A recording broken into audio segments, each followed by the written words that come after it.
Idol, upload ka naman ng easy step workout sa bahay lang with dumbbell para pumayat. So, ang key question mo para pumayat, hindi mo na kailangan ng dumbbell, hindi mo na kailangan gumastos. Ang kailangan mo magtipid. Yung kakainin natin, mas kaunti sa galaw natin. So, kumbaga, mas marami tayong galaw, mas konting kain.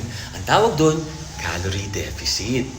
Kasi kahit mag-fasting tayo ng 16 hours, 24 hours, pero yung meal mo, nakakainin mo, ay lagpas sa calorie deficit mo, hindi ka papayat.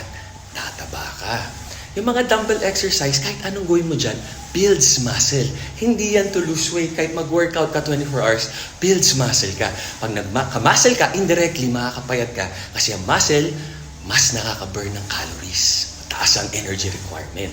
So do what works for you. Tama kayo, mali ako. Para pumayat, calorie deficit. Para mag-gain ng muscle, stimulate, workout, kahit anong workout. Bands, bodyweight, dumbbell, barbell. Yun. Enjoy the process. Happy health!